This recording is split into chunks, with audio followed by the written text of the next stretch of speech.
next matter to come before the court this morning is State of Ohio v. Billy Gaskins. Each party will have 15 minutes in which to present the case. If you're the appellant, you want to retain some of that time, let me know when you come up to the podium. And keeping track of the clock and keeping apprised of the passage of time. We are being visually and audibly recorded and posted online, so please try to remain by the podium as much as possible. We have read your briefs and we're ready to proceed when you are.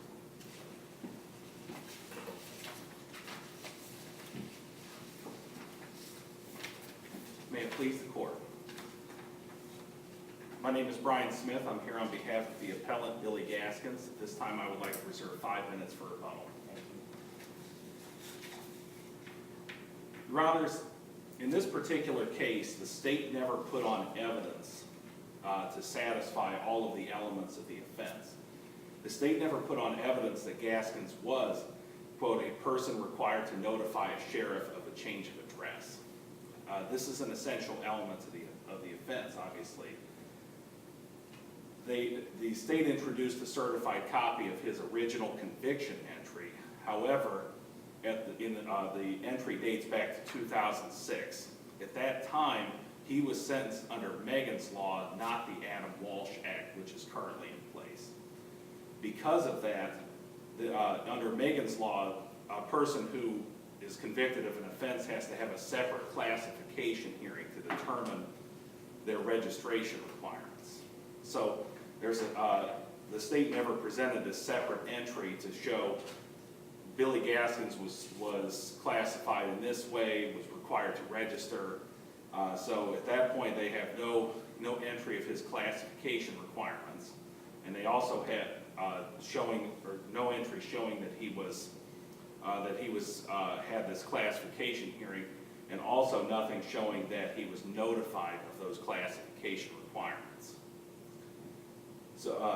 So the requirements are not automatically imposed under Megan's Law.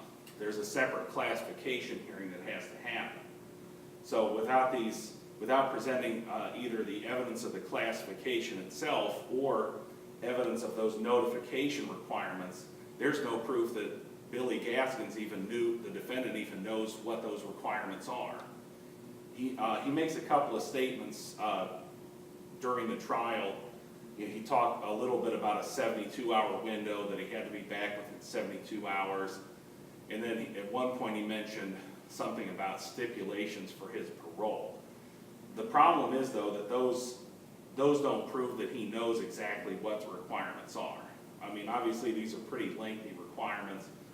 The courts are very specific about what has to be done, and that's why we have a law that makes sure that judges read these requirements to a defendant at sentencing and provide a written copy so they know exactly what the requirements are.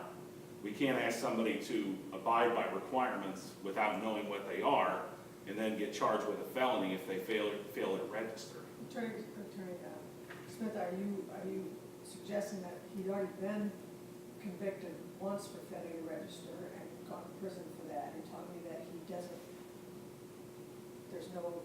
it's a surprise to him what the requirements are this time around? Well, Your Honor, the state still has to prove that he was notified. Regardless of a prior conviction, that's still an element of the offense showing that he was notified of these requirements and that he didn't follow them. So, and the state doesn't put that evidence on. So, you know, it's not so much a question of actual knowledge, it's a question of notification. So I think that really gets down to what the requirements are to prove guilt beyond a reasonable doubt and to prove sufficient evidence in this particular case. Now, there's also no evidence of a, quote, change in address, because the state's position throughout this entire trial was that Billy Gaskins never lived at the Stuckey Road address. So the statute, which is 2950.05I, talks about any circumstance in which the old address no longer is accurate. So if the state takes the position that this was never a good address, that he never lived there, it contradicts their position that he failed to give notice of a change of address. He would have had to have lived, in order for the state to have proved him guilty on this particular offense, they would have to show that he actually lived at this address for some period of time, went to another address, and didn't tell the authorities that he had moved. Now, with respect to manifest weight of the evidence, the state relies heavily on the testimony of Mr. Hinton. This is the homeowner. This is the person who had agreed to let Billy stay at his house. The problem is, Billy is dating his daughter. Billy has a falling out with his daughter, and he then, Hinton, I guess you could say in retaliation as a result of this disagreement, tells the authorities, this guy's never lived at my house, he's never stayed at my house. So within a week, and it talks about in the transcript, within a week after this disagreement between the appellant Billy Gaskins and his daughter, Billy gets arrested and charged with this offense.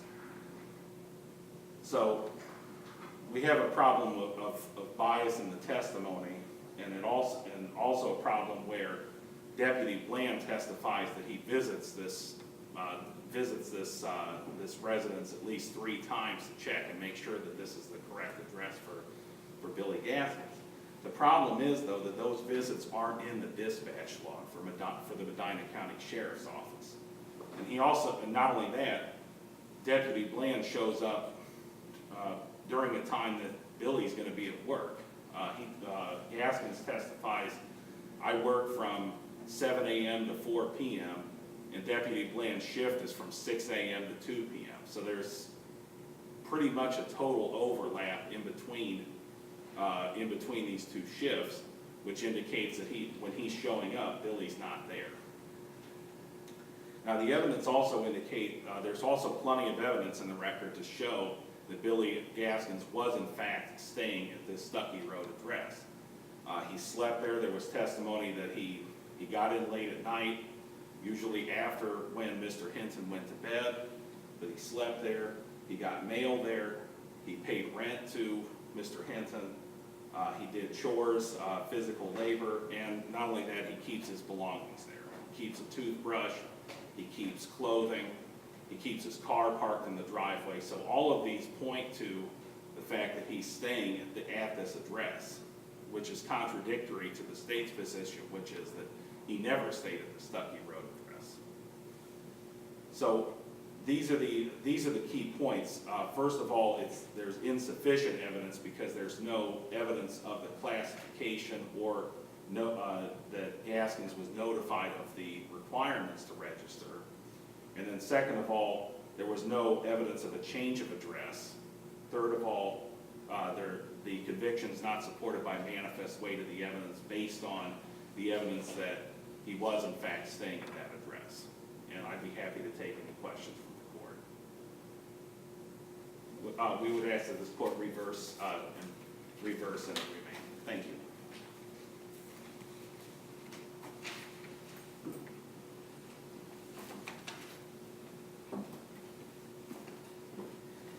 Good morning. May it please the court. I'm Vince Vellucci with the Medina County Prosecutor's Office for the state of Ohio, the appellee. First, on the subject of was he required to register, and did the state prove that? There was, as Mr. Smith mentioned, the sentencing entry, the conviction entry that showed that he was convicted of rape, I believe in 2005 or 2006. There was also voluminous, I would say, witness testimony that says he did have a duty to register, including Gaskins himself, his own testimony saying that he had a duty to register and he knew he had a duty to register. He actually says that too. So I guess the bottom line is the fact that he had a duty to register was not a matter of dispute at trial. It was not something that was disputed at trial.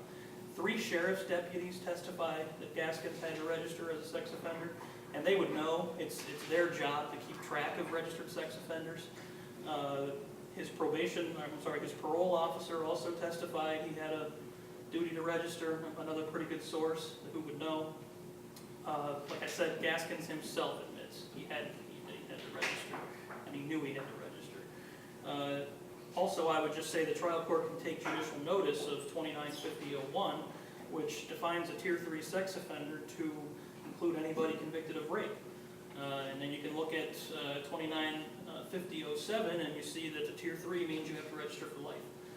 So it's not hard to get into these statutes and see that once you know that this individual was convicted of rape, that he was subject to these requirements. It's not a difficult leap for a court to make and take judicial notice of what the law is, frankly. This notion that the state didn't show he was properly notified, the state didn't have to prove that as part of its case. I think he said more than once that that's an element of the state's case. It absolutely is not an element of the case. If you look at the statute, it just isn't. Gaskins never argued at trial that he didn't know that he had to register. That was never an argument that was brought up. In fact, it's not brought up that way on appeal, saying that he didn't know. It's just saying the state didn't notify it. In fact, he testified the opposite at trial, that he did know he had to register. In terms of this failure to provide notice of a change of address and focusing on that particular word, essentially he's arguing that he couldn't have failed to provide a notice of a change of address, but actually just lied about his address from the beginning. Apparently that's his argument now on appeal. So essentially he admits he never lived at the address he was supposed to at all, so he couldn't have changed his address.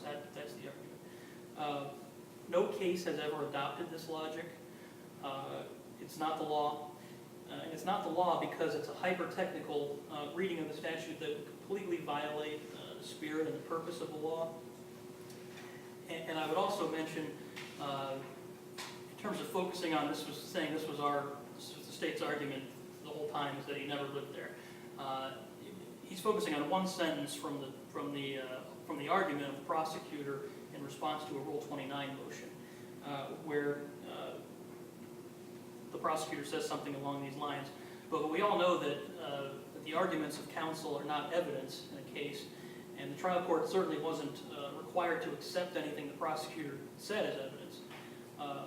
Based on the actual testimony that the state provided, the trial court could have come, as I mentioned in my brief, to any number of conclusions about exactly where Mr. Gaskins was living at any given time between September of 16 and April of 17. That's the relevant time frame.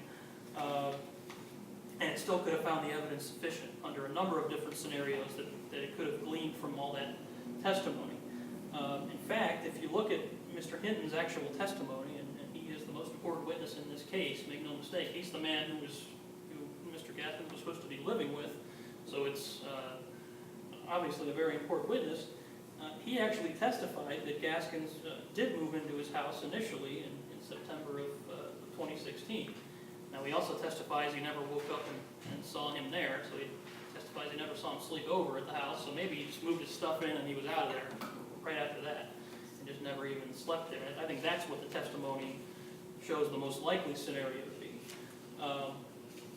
So it is that Mr. Hinton is saying that Gaskins at least was living there for some period of time, however short. I think it's also completely irrelevant under the statute what his new living arrangement might have been. That's another thing that's brought up. Whether or not he was actually living with Mr. Hinton's daughter, Miss Bigley, that does not matter under the statute either. The statute says the phrase change of address means, quote, any circumstance in which the old address for the person is no longer accurate, regardless of whether the person in question has a new address. So the state didn't have to prove that Gaskins was living with Angela Bigley, it just had to prove that Mr. Hinton's address wasn't accurate. He focuses on the sheriff's investigation not being adequate because they didn't look into what was going on over there at Miss Bigley's house. Didn't have to do that. It wasn't part of their case that they had to make. In terms of the sufficiency, Mr. Hinton's testimony was sufficient, that he wasn't living there. And then you look at Deputy Jack Litch's testimony, that was sufficient to prove that Gaskins never notified the sheriff of any change of address. So really you only needed those two witnesses, but there were multiple other witnesses, other sheriff's deputies, a couple other ones that went by and he wasn't there, and The only time I was able to meet with him was when we had scheduled it hours in advance, and he had time to get himself over there, essentially.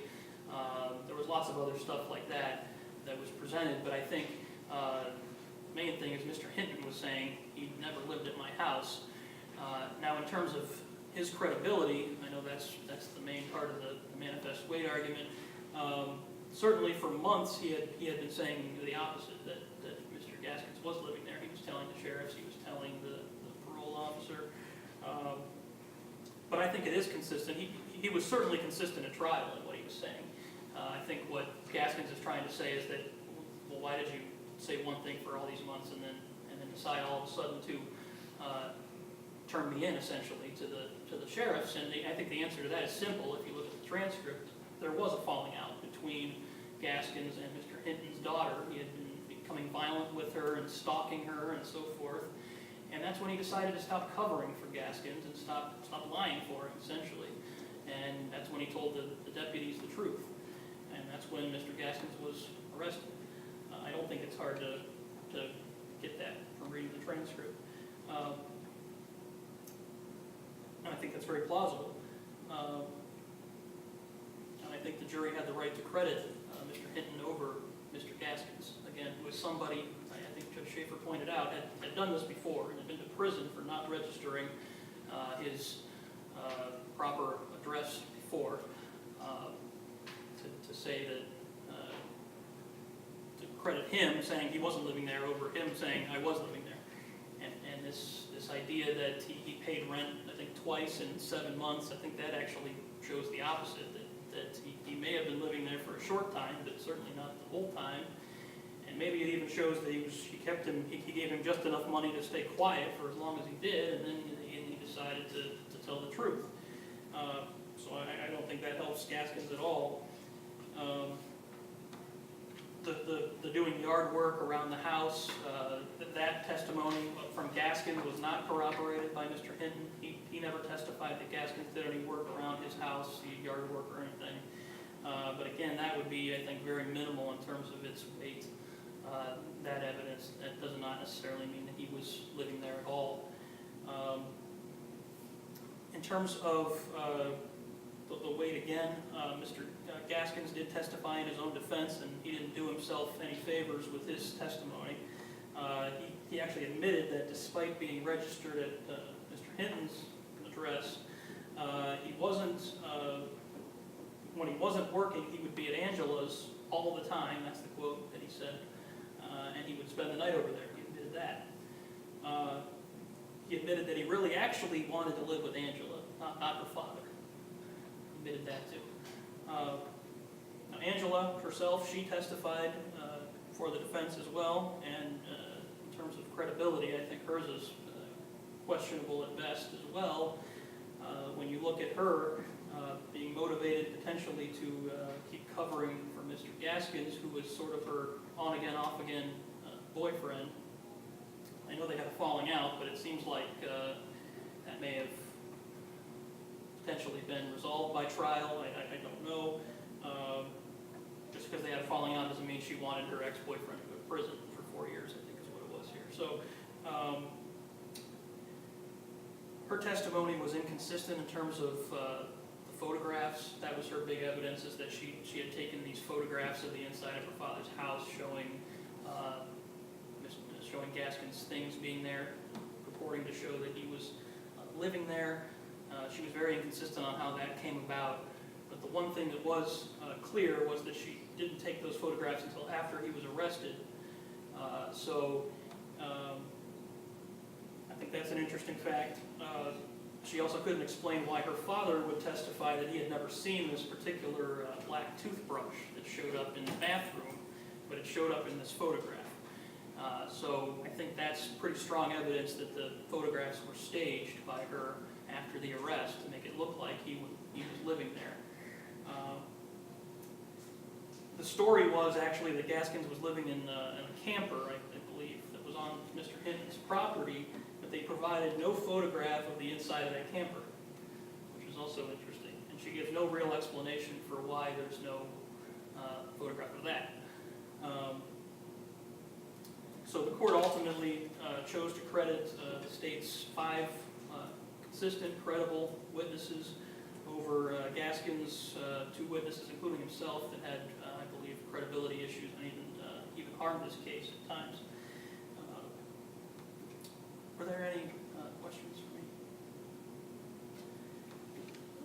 Then I would just ask this court to affirm the judgment of the trial court. Thank you.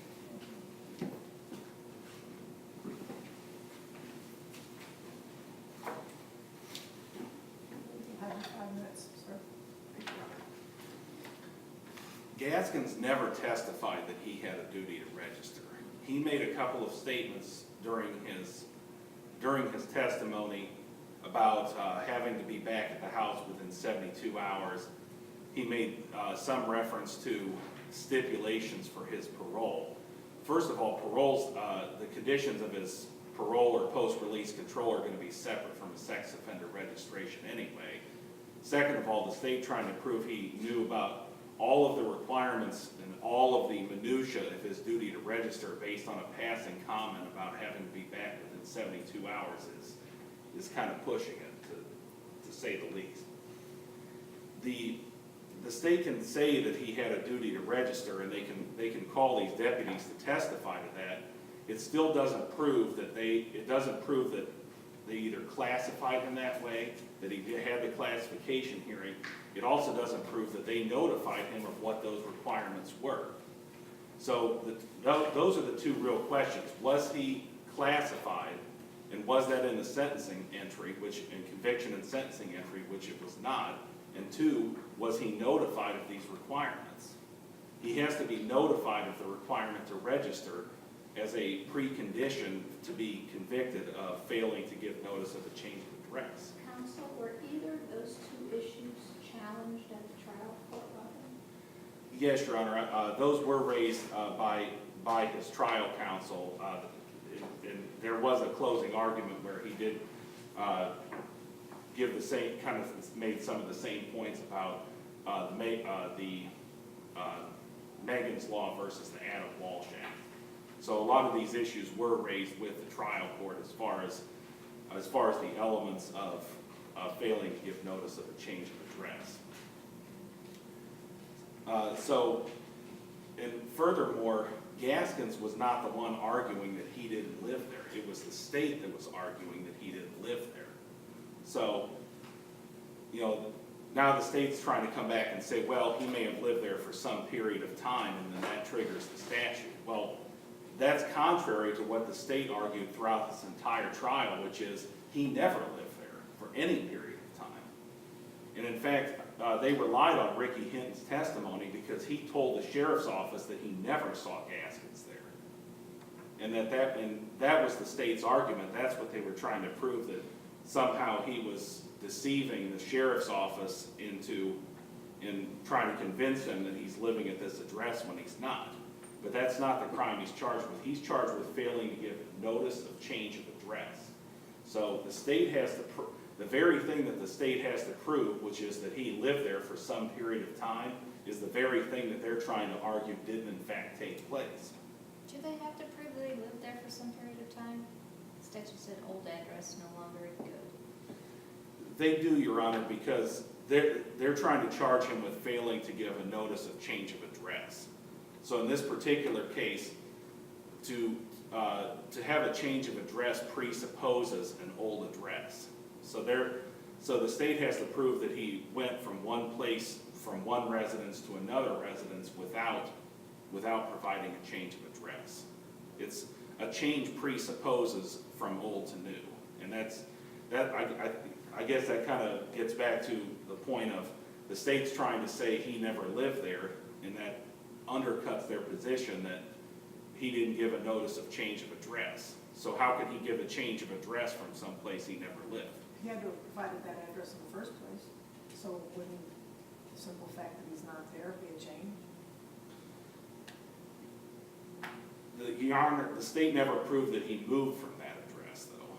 They never proved they never were able to prove it.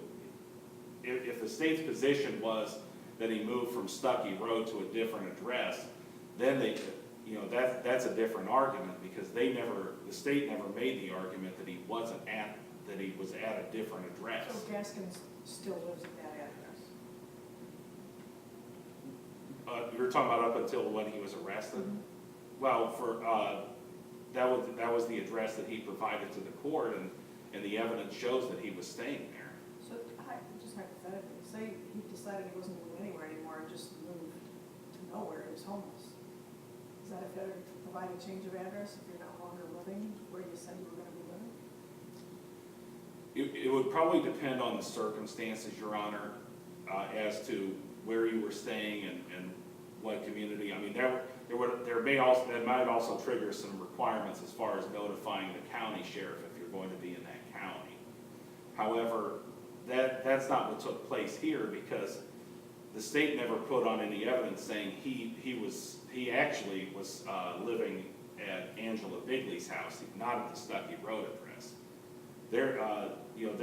They may be making the argument that he was staying there most of the time, but that still doesn't prove that he failed to give notice of a change of address. And quite frankly, it doesn't matter if he spent time there with Angela, and it doesn't matter where he wanted to be. I mean, I know I spoke about this a little bit in the brief. His wishes don't matter here. I mean, what matters is where was he living, and where did he maintain a residence? I mean, that's the real issue that we're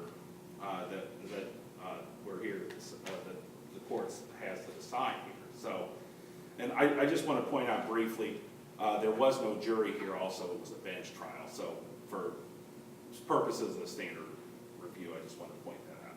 Okay, with that, we're out of time. We would ask the court to reverse remand. Thank you. Thank you. Thank you both for your presentations today. The court will take the matter under advisement and issue a written decision, which will be posted to our website as well as at the Supreme Court. Thank you very much. Thank Thank you, Your Honor.